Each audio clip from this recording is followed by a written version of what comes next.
اعوذ باللہ من الشیطان الرجیم، بسم اللہ الرحمن الرحیم، السلام علیکم ورحمۃ اللہ وبرکاتہ۔ آج ہماری گفتگو ماہ رمضان المبارک کی تیسری دعا کے متعلق ہے۔ روزانہ ایک دعا پر گفتگو کی جا رہی ہے تاکہ آپ کے اذہان عالیہ میں کچھ معروضات عرض کیے جا سکیں۔ تو ضروری ہے، دعا کرنا ضروری ہے، اللہ کی بارگاہ میں پہنچنا ضروری ہے۔ جس طرح سے قرآن مجید کی تلاوت ماہ مبارک میں ضروری ہے اور بہت زیادہ ثواب ہے، اسی طرح سے دعا کو سمجھنا اور دعا کو اللہ کی بارگاہ میں پہنچنے کے بعد پڑھنا، سوال کرنا، تضرع زاری کرنا، گریہ کرنا، اپنے قربت کا احساس کرنا اور اللہ کے قریب ہو کر اللہ سے کچھ سوال کرنا، یہ سب دعا کے معنی میں سے ہیں۔ صرف عربی کلمات کو پڑھ لینا یا سن لینا جو ہے وہ دعا نہیں ہے۔ جو آپ کے دل میں ہے وہ بھی اللہ کے سامنے ٹوٹے ہوئے دل سے مانگنا، یہ بھی ایک دعا ہے۔ لیکن ماہ رمضان المبارک کی ہر دن کی ایک دعا معصوم نے رکھی ہے تو یقیناً اس کی کوئی نہ کوئی وجہ ہے، خوبی ہے، خصوصیت ہے۔ اس کو ہم آج دیکھتے ہیں کہ آج دعا میں کیا بیان کیا گیا ہے۔ آج جو مین ٹاپک ہے، مین جو موضوع ہے وہ یہ ہے کہ انسان غفلت میں ہے، سویا ہوا ہے، اس کو جگایا گیا ہے قرآن مجید کے اندر، وہ میں آپ کی خدمت میں عرض کروں گا، اور بہت خطرناک طریقے سے، زبردست طریقے سے اس کو جگانے کی کوشش کی گئی ہے اگر انسان جاگ جائے۔ پہلا جملہ اس دعا کا ہے کہ اللہم ارزقنی فیہ الذہن والتنبیہ، پروردگار مجھے کیا عطا کر؟ ذہن عطا کر اور تنبیہ۔ تنبیہ یعنی متوجہ کرنا، مجھے متوجہ کرتا رہے، ذہن عطا کر، سمجھ بوجھ عطا کر، اور تنبیہ یعنی متوجہ کرنا، متوجہ کرتا رہے۔ رزق، اللہم ارزقنی یعنی رزق ذہن اور رزق آگاہی مجھے عطا کر، اصل معنی اس کا یہ ہوگا۔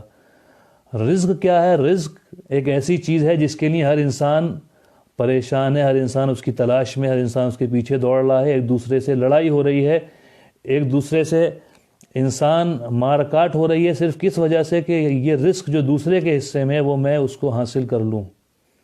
دنیا کا جو جھگڑا چل رہا ہے وہ زیادہ تر رزق کے اوپر ہے کہ میں اس کو اپنے قبضے میں لے لوں۔ رزق کہتے کسے ہیں؟ کل شیء ما یحتاج الانسان، اور ہر وہ چیز جو انسان کو جس کی ضرورت ہے، او حیوانا یا حیوان کو جس چیز کی ضرورت ہے، ولا یمکن الحیات بغیرہ اور استمرار الحیات بغیرہ، جس کے ذریعے سے انسان کی زندگی گزارنا مشکل ہو اور جس کے ذریعے سے ہر وہ ذات جو جاندار کہلاتی ہے اپنی زندگی گزارے اور جس کے بغیر اس کی زندگی گزارنا محال ہو، مشکل ہو جائے، اس کو رزق کہا جاتا ہے۔ نعمت اور رزق میں یہ فرق ہے کہ ہر رزق نعمت ہے لیکن ہر نعمت ضروری نہیں ہے کہ رزق ہو۔ مثال کے طور پر کرسی جو ہے وہ اللہ کی نعمت ہے کہ انسان اس پر بیٹھے، لیکن کرسی جو ہے وہ انسان کا رزق نہیں ہے، اس کے بغیر بھی زندگی گزاری جا سکتی ہے۔ گھر میں لگی ہوئی کھڑکیاں، دروازے اللہ کی نعمتیں ہیں لیکن رزق نہیں ہے، اس کے بغیر بھی زندگی گزاری جا سکتی ہے۔ تو ہر وہ چیز جس کے بغیر انسان زندگی نہ گزار سکے، ہر جاندار زندگی نہ گزار سکے، اس کو رزق کہا جاتا ہے، جس کے لیے ہم آج دعا کرتے ہیں آج کی دعا میں کہ اللہم ارزقنی، پروردگار مجھے رزق ذہن اور رزق آگاہی عطا فرما۔ اس میں کوئی اور چیز نہیں مانگی ہے بلکہ رزق ذہن مانگا ہے کہ ذہن عطا ہو اور آگاہی عطا ہو۔ کیوں ضروری کیوں ہے یہ؟ پہلے ہم دیکھ لیں کہ رزق کیا ہے۔ اگر آپ دیکھیں ہر انسان رزق کی تلاش میں دوڑ رہا ہے، بھاگ رہا ہے۔ اب آپ قرآن مجید کو دیکھیے، سورہ شورى آیت نمبر 42، وَلَهُ مَقَالِيدُ السَّمَاوَاتِ وَالْأَرْضِ، ارشاد ہوتا ہے پروردگار کا سورہ شورى آیت نمبر 42 میں، وَلَهُ مَقَالِيدُ السَّمَاوَاتِ وَالْأَرْضِ، آسمان اور زمین کی کنجیاں اللہ کے ہاتھ میں، اللہ کے قبضے قدرت میں ہیں۔ یبسط الرزق لمن یشاء، جس کے رزق میں چاہتا ہے وہ وسعت عطا فرماتا ہے، ویقدر، اور جس کے رزق کو چاہتا ہے وہ تنگ کر دیتا ہے۔ انہ بکل شیء علیم، وہ ہر چیز سے باخبر ہے، بہت واقف ہے، بہتر جاننے والا ہے۔ تو زمین و آسمان کی کنجیاں اسی کے ہاتھ میں ہیں۔ یبسط الرزق لمن یشاء، رزق کی جس کو چاہتا ہے وہ فراوان کر دیتا ہے۔ تو رزق، جتنی بھی چیزیں ہیں رزق کے متعلق، اس کی کنجیاں جو بھی ہیں وہ اللہ کی قبضے قدرت میں ہے، وہ ہے جو رزق عطا کرے گا۔ اسی لیے کہا گیا وَفِي السَّمَاءِ رِزْقُكُمْ وَمَا تُوعَدُونَ، سورہ ذاریات آیت نمبر 22 میں کہ وَفِي السَّمَاءِ رِزْقُكُمْ، تمہارا رزق جو ہے یعنی وہ چیز جس کے بغیر تمہاری زندگی محال ہے، فی السماء بلندی پر ہے، وما توعدون، اور جس چیز کا وعدہ کیا گیا ہے وہ بلندی پر ہے۔ اسی لیے کہا گیا دعا کے لیے ہاتھ کو بلند کیجئے یا سجدے میں سر کو رکھ دیجئے تاکہ اس بلندی پر پہنچ جائیں اور آپ کا رزق فراوان ہو جائے، اس لیے کہ اس کی کنجیاں قبضے قدرت میں ہیں اللہ کے، اور کسی کے پاس اس کی کنجیاں نہیں ہیں۔ کہیں در بدر بھٹکنے کی زیادہ ضرورت نہیں ہے، جتنا بھروسہ اللہ پہ ہو اتنا کسی اور پہ نہ ہو۔ وَفِي السَّمَاءِ رِزْقُكُمْ، تمہارا رزق آسمان میں ہے، وَمَا تُوعَدُونَ بلندیوں میں ہے، اور جو کچھ وعدہ کیا گیا ہے وہ بلندیوں میں ہے۔ پھر اس کے بعد ارشاد ہوتا ہے سورہ ہود آیت نمبر 6 آیت نمبر 6 میں وَمَا مِن دَابَّةٍ فِي الْأَرْضِ إِلَّا عَلَى اللَّهِ رِزْقُهَا، کوئی بھی دابہ یعنی کوئی بھی ایسا حیوان یا کوئی بھی ایسی جاندار شے جو زمین پر نہیں چلتی مگر یہ الا علی اللہ رزقها، مگر یہ کہ اس کا رزق اللہ کے ہاتھ میں ہے۔ وَيَعْلَمُ مُسْتَقَرَّهَا وَمُسْتَوْدَعَهَا، اور اللہ جانتا ہے کہ اس کا مستقر کہاں وہ ٹھہرنا ہے، کہاں کہاں اس کو زندگی گزارنی ہے، مستودعها، اور کہاں کہاں اس کو پلٹنا ہے۔ اس لیے جو بھی جاندار ہے، دابہ کہتے ہیں زمین پر چلنے والے کو، جو بھی زمین پر چلنے والا جاندار ہے، چاہے وہ ہواؤں میں ہو چاہے دریاؤں میں ہو، کہیں پر بھی ہو، سب کا رزق اللہ کے ہاتھ میں ہے، رزق کسی کے ہاتھ میں نہیں ہے۔ اسی لیے کہا گیا اللہم ارزقنی فیہ الذہن، پروردگار مجھے اس آج کے دن ذہن عطا فرما، اس لیے کہ آپ کے پاس دولت ہے، آپ کے پاس گاڑی ہیں، آپ کے پاس نوکر چاکر کام کر رہے ہیں، لیکن ذہن ہی نہیں ہے تو آپ اسے کسی بھی بہترین طریقے سے یوٹیلائز نہیں کر سکتے۔ ذہن ہے پہلی چیز۔ اگر آپ دیکھیں انبیاء کے بارے میں بھی، جناب آدم علیہ السلام کے بارے میں، کہ ان کو بہت سی چیزیں عطا کی گئیں، ذہن کے ایک معنی عقل کے بھی ہیں، تو انہوں نے ذہن کے یعنی جب انہیں بہت سی چیزیں عطا کی گئیں کہ پروردگار نے آپ کو کہا ہے آپ کیا لینا چاہتے ہیں، تو انہوں نے کہا کہ مجھے عقل چاہیے، اس لیے کہ عقل کے ذریعے سے بہت سی چیزوں کو یوٹیلائز کیا جا سکتا ہے، دنیا بھی حاصل کی جا سکتی ہے، آخرت بھی حاصل کی جا سکتی ہے۔ عقل نہ ہو تو نہ دنیا ہاتھ آئے گی نہ آخرت ہاتھ آئے گی، دونوں کا توازن بگڑ جائے گا، اس لیے کہ اس کے پاس عقل نہیں ہے۔ تو اللہم ارزقنی فیہ الذہن، پروردگار مجھے آج کے دن ذہن عقل عطا فرما تاکہ میں اچھائی اور برائی کو سمجھ سکوں، وہ تنبیہ، اور مجھے تنبیہ بھی کرتا رہے، متوجہ کرتا رہے۔ اس لیے کہ جیسے ہی کل کی دعا میں ہے کہ پروردگار ایسا نہ ہو کہ میں سو جاؤں تو مجھے غفلت کی نیند سے جگاتا رہنا، یہ بہت ضروری ہے۔ کل بھی عرض کیا تھا کہ انسان قیامت میں جا کے جاگے گا تو اسے پتہ چلے گا کہ اس کے ساتھ شیطان تو اس کے ساتھ کون کون تھا، یہ اعمال کہاں سے اس کے ساتھ آ گئے۔ اب آپ دیکھیے سورہ قیامت میں تنبیہ کیا ہے، متوجہ کرنا کیا ہے، اللہ کا پروردگار تو ہمیں متوجہ کرتا رہے۔ سورہ قیامہ اگر آپ دیکھیں تو ارشاد ہوتا ہے لا اقسم بیوم القیامہ، توجہ سے سنیے گا اس سورہ کی چند آیات کو، میں قسم کھاتا ہوں، پروردگار کہتا ہے قیامت کے دن کی، ولا اقسم بالنفس اللوامہ، اور اس نفس کی قسم جو انسان کی اندر سے ملامت کرتا رہتا ہے، جو انسان اگر کوئی برائی کرے تو اسے آگاہ کرتا رہتا ہے، میں قسم کھاتا ہوں اس کی، اس نفس کی کہ جو انسان کو آگاہ کرتا رہتا ہے برائی کرتے وقت کہ انسان یہ برے راستے پر جا رہا ہے۔ اسی میں ہمیں غور کرنا ہے کیونکہ قرآن مجید کی بہار ہے یہ مہینہ، اور ہمیں اس دعا کی تشریح کو قرآن مجید کی آیات کی روشنی میں دیکھنا ہے کہ آخر تنبیہ کیا ہے پروردگار کی طرف سے۔ تو قیامت کی قسم کھائی پروردگار نے، اس کے بعد کہا اس نفس کی قسم کھاتا ہوں جو انسان کو ملامت کرتی ہے۔ اب جب اس چیز کو، اس سلسلے کو ذکر کرتے کرتے پروردگار نے سورہ قیامت کی آیت نمبر 7 میں ارشاد فرمایا وَإِذَا بَرِقَ الْبَصَرُ، جب انسان کی آنکھیں چندھیا جائیں گی اللہ کی عظمت کو دیکھنے کے بعد، وَخَسَفَ الْقَمَرُ، اور جب چاند کو گرہن لگ جائے گا۔ گرہن لگنے کا مطلب کیا ہے؟ جب چاند اور سورج اور زمین دونوں ایک سیدھ میں آ جاتے ہیں تب گرہن لگتا ہے۔ وَجُمِعَ الشَّمْسُ وَالْقَمَرُ، وہ دن وہ ہوگا جب سورج اور چاند کو جمع کر لیا جائے گا۔ سورہ یاسین میں ہے کہ لَلشَّمْسَ يَنبَغِي لَهَا أَن تُدْرِكَ الْقَمَرَ، سورج اور چاند جو ہے وہ ایک جگہ نہیں آ سکتے، وہ اپنے اپنے دائرے میں كُلٌّ فِي فَلَكٍ يَسْبَحُونَ، لیکن قیامت کے دن وَجُمِعَ الشَّمْسُ وَالْقَمَرُ، سورج اور چاند کو جمع کر لیا جائے گا۔ يَقُولُ الْإِنسَانُ أَيْنَ الْمَفَرُّ، انسان کہے گا کہ کہاں بھاگوں، فرار کہاں ہے۔ یہ قیامت کا منظر سورہ قیامت میں بیان کیا جا رہا ہے، دھماکہ ہوتا ہے تو انسان بھاگتا ہے۔ یقول الانسان این المفر، کہاں بھاگوں، کلا لا وزر، پھر ارشاد ہوا کہ آج بھاگنے کا دن نہیں ہے، چھپنے کا دن نہیں ہے۔ وزر کہتے ہیں کوئی ایسی گفا، جس پناہ گاہ جس میں انسان مضبوطی سے چھپ سکے، بیٹھ سکے جا کر۔ کلا لا وزر الی ربک یومئذ المستقر، آج تمہارے بازگشت جو ہے پروردگار کی بارگاہ میں ہے، جس کا تمہارا حساب کیا جائے گا۔ زمین، سورج اور چاند کو جمع کر لیا گیا ہے۔ اگر آپ دیکھیں جو آئنسٹائن کی تھیوری ہے، تھیوری آف ریلیٹیوٹی، اس کے اعتبار سے بھی زمین اور کائنات جو ہے وہ پھیل رہی ہے اور ایک دن جمع کر لی جائے گی، جس کے بارے میں قرآن نے دوسری جگہ بھی ارشاد فرمایا کہ یوم نطوی السماء کطی السجل للکتب، ہم ایک دن آسمان اور تمام کائنات کو ایسے جمع کر لیں گے جیسے کتابوں کو جمع کرتے ہیں۔ پہلے زمانے میں کتابیں ایسی نہیں ہوتی تھیں، بلکہ جیسے کیلنڈر ہوتا ہے اس طریقے سے کتابیں ہوتی تھیں، اس کو لپیٹ کے رکھ لیا کرتے تھے۔ طی سجل للکتب، جیسے کتابوں کے اوراق ہوتے ہیں، ایسے ہم کائنات کو سمیٹ لیں گے۔ تو کائنات پھیل رہی ہے لیکن قیامت کے دن سمیٹ دی جائے گی۔ غور کیجیے گا جو میں اس سورے کو بیان کر رہا ہوں، کلا لا وزر، آج کے دن کوئی پناہ گاہ نہیں ہے۔ الی ربک یومئذ المستقر، تمہاری جو پناہ گاہ ہے، تمہاری پہنچ ہے آج کے دن، وہ اللہ کی بارگاہ میں ہے۔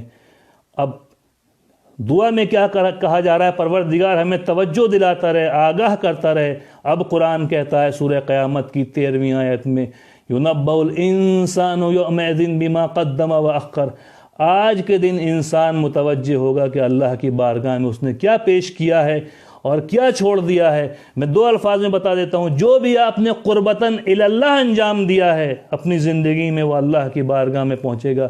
جو خالصتاً للہ انجام دیا ہے صرف اللہ کے لیے، وہ اللہ کی بارگاہ میں پہنچے گا۔ وما اخر، اور جو آپ نے چھوڑ دیا ہے وہ اللہ کی بارگاہ میں نہیں پہنچے گا۔ بہت سے کام ہم زندگی میں انجام دے رہے ہیں لیکن اللہ کے لیے نہیں ہیں، زبان پہ ہو سکتا ہے قربتاً الی اللہ بھی ہو، ہم مولا کے لیے کام کر رہے ہیں، اللہ کے لیے کام کر رہے ہیں، لیکن پہنچے گا وہ جو صرف ان کے لیے ہوگا۔ یُنَبَّأُ الْإِنسان، آج کے دن انسان متوجہ ہوگا۔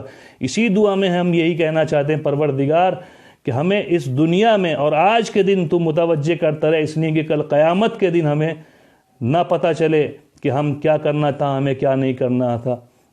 اب آپ توجہ کیجئے، متوجہ کرنے کے لیے اللہ نے صرف یہیں پر سورہ ختم نہیں کیا، بلکہ اس کے آگے کہا بل الانسان علی نفسہ بصیرہ، بلکہ انسان اپنے نفوس کے بارے میں زیادہ بہتر جانتا ہے، ہر کسی سے بہتر جانتا ہے کہ میں کیا اللہ کی بارگاہ میں پیش کر رہا ہوں، میں دنیا میں کیا کر رہا ہوں۔ وَلَوْ أَلْقَى مَعَاذِيرًا، اگرچہ وہ دوسروں کو بیوقوف بناتا رہے، بہانہ بازی کرتا رہے، لیکن انسان اپنے بارے میں خود بہتر جانتا ہے۔ اب اس کے نتیجے میں اللہ نے کیا کہا، سورہ قیامت کی آیت نمبر 16 میں، وَلَا تُحَرِّكْ بِهِ لِسَانَكَ لِتَعْجَلَ بِهِ، اب یہ اللہ کا کرم ہے، یہ اللہ کا رحم ہے، یہ اس کی بخشش ہے کہ قیامت کا ذکر کرتے کرتے اس نے قرآن مجید کا ذکر کیا اور کہا اے نبی لا تحرک بہ لسانک لتعجل بہ، اے نبی جب ہم قرآن تمہارے اوپر نازل کر رہے ہیں تو تم اسے جلدی جلدی نہ پڑھو۔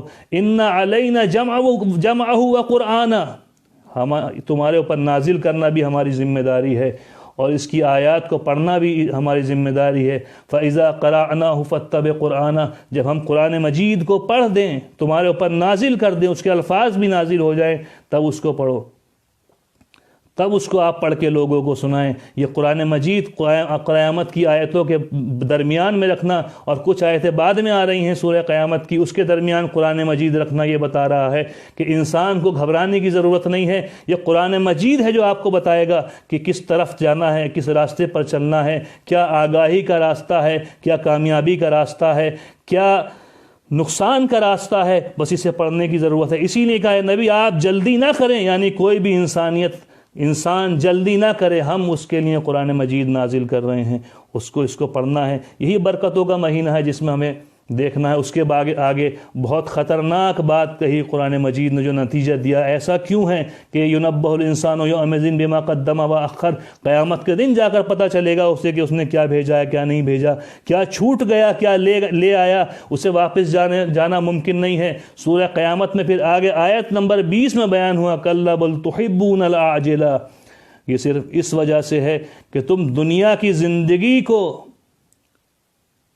پسند کرتے ہو، دنیا پرستی نے تمہارے یقین کو آخرت کے اوپر کم کر دیا ہے۔ وَتَذَرُونَ الْآخِرَةَ، اور تم نے آخرت کو اپنے پس پشت ڈال دیا ہے۔ جو کچھ دکھائی دیتا ہے تمہیں دنیا دکھائی دیتی ہے، نیک کام کر رہے ہیں تب دنیا ہے، اگر کوئی کار خیر کر رہے ہیں تب دنیا ہے، کسی کو کچھ دے رہے ہیں تب دنیا ہے، ہر چیز میں دنیا ہے۔ آخرت کہاں ہے؟ آخرت صرف وہاں ہے جہاں قربتاً الی اللہ ہے۔ وَتَذَرُونَ الْآخِرَةَ، تم نے اللہ کے لیے کام کو چھوڑ دیا ہے، صرف کس لیے کیے جا رہا ہو؟ دنیا کے لیے۔ وَتُحِبُّونَ الْعَاجِلَةَ، زمین ہے تو دنیا کے لیے، مال ہے تو دنیا کے لیے، دولت ہے تو دنیا کے لیے، بزنس ہے تو دنیا کے لیے، پیسہ ہے تو دنیا کے لیے، سب چیز تمہاری دنیا کے لیے۔ کَلَّا بَلْ تُحِبُّونَ الْعَاجِلَةَ، قیامت میں اس لیے تمہیں یہ پتہ چل رہا ہے، اس لیے کہ تم نے دنیا پرستی کی ہے، دنیا سے دل لگایا ہے، دنیا پرستی کی ہے، دنیا سے دل لگایا ہے۔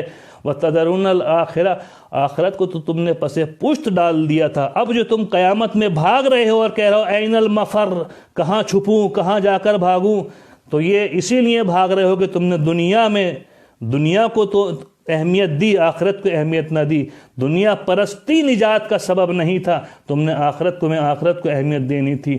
اب قرآن نے پھر آگے کہا، ڈرایا انسان کو تاکہ شاید پلٹ آئے۔